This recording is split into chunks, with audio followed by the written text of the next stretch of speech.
Hello you guys, welcome back to Rebuilding and Recovery. My name is Tracy and I am a recovering addict and a therapist, and Rebuilding and Recovery is where I share my recovery journey in order to help you build a happy, successful life after addiction.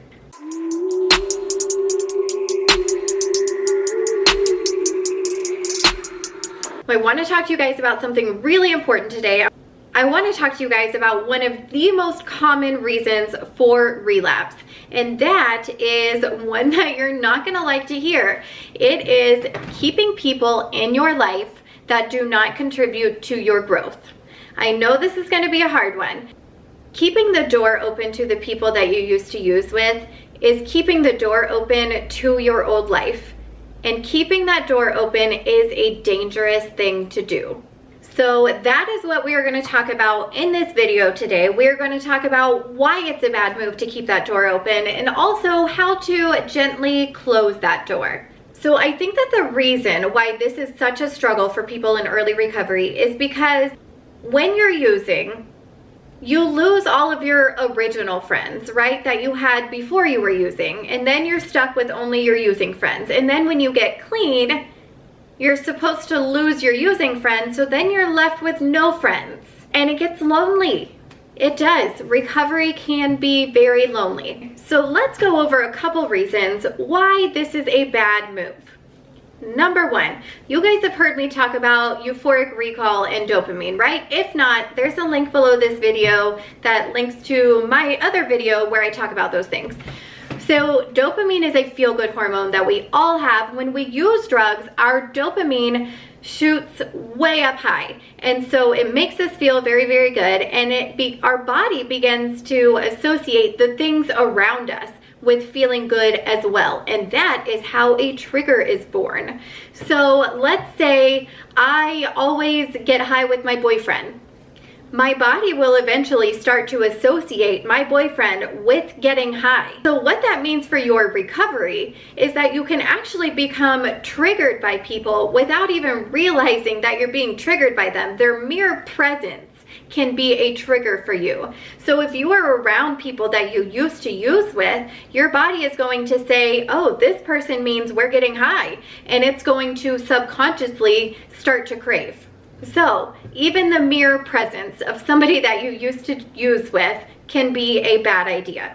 Number two, it makes it too easily accessible. I mean, when you get out of the game, you lose your phone numbers, and sure, you could still find what you need, but it becomes slightly harder. It's not right in front of your face anyway. But when you're around people who are still actively in the game, then it is right in front of your face and it is accessible. And when you are having a bad day and you have that thought that pops into your head and it's right there in front of you, it's gonna be so much easier to just grab it, as opposed to if you're having a bad day and that thought pops into your head and there's nothing around and you would have to go through a big hunt to find it and it's not anywhere near you, you're less likely to do it, right?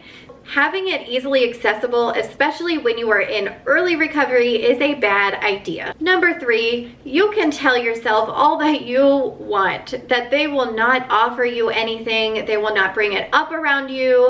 They will. There is something about addiction that loves company, and they will. Let me tell you, my entire time, I spent years and years as an IV heroin user. Never in that time was any of my friends like, here, have some free dope, this is for you. But let me tell you, the first time I got free dope was my first day home from rehab. I get a text message that says, I got something for you. Oh, do you now? I bet you do. Whether you believe it or not, whether they do it right off the rip or not, it will be offered to you. It will be around you if you are hanging out with people who are actively in the game. And you know, I really don't even need to tell you these reasons. Deep down, you know that it is for the best to cut those ties. But how do we do that? I mean, first of all, dealing with that loneliness and being able to manage that in a healthy way is one important aspect of cutting those ties. And dealing with loneliness in a healthy way can look like a lot of different things. I'm going to give you a few tips for managing that. So in my early recovery, I was very alone. I did not have any friends. I was a single mom. I went to school and I worked, and that was all that I did. But the thing is that I was okay with that. I used that time to get to know myself and to work towards my goals. So I don't necessarily think that being alone in recovery is always a bad thing. I think that it is a good time to get to know yourself and get to know who you are outside of addiction, and also to work towards building the life that you want. But you don't want to be so isolated to where you don't even have literally anybody to talk to if you need support. There are different ways to meet people or to find support. You could obviously go to meetings, Celebrate Recovery, Smart Recovery, AA and NA, all of those are options for you. Utilizing your family and friends, even if they have not been in addiction, they can be a great support for you. A volunteer opportunity is a great way to meet people. Going to the gym is a great way to meet people. Through your work or through school can be another way to meet people. Sober people, I mean, people who are not going to drag you to the pits of hell. Another way that you can help cope with that loneliness is virtual support groups. There are so many online free recovery support groups out there that are not religious, they're not AA, NA, they're just for people in recovery. I actually have one. It's called the Rebuilder Society. You can check that out below the video. So many options out there nowadays. That can be a great place to open up about your issues, basically anonymously. Great support system online nowadays. The sober community on Instagram is pretty amazing. So you can get support without even leaving your own home. And the other thing that you have to remember when you are cutting those ties is that you have to set boundaries with your old friends. You have to make it clear to them that you are out of the game, because they will keep coming and they will keep coming. You would think that there wouldn't really be a correct way to say no, but there kind of is. Sometimes the way that you say no actually leaves the door open for another invitation. Making sure that you're saying no in a direct manner will close the door and let them know that you are not interested and this is done. Let me give you an example. Somebody asks you if you would like to ride with them to go pick something up. And you say, you know, I really can't right now. I have to work in a couple hours. What that tells the person is, oh, they want to come, they just can't right now. So I'm gonna ask again next time. So that just exposed you to more offerings, which is not ideal. We need to shut them down a little more directly. So let's try this again. Hey, do you wanna ride with me to go get this? No, I do not wanna ride with you. I am in recovery. Do not ask me that again. I am not interested. What that tells them is, I am not interested. Don't ask me that again. The end. It closes the door for future invitations.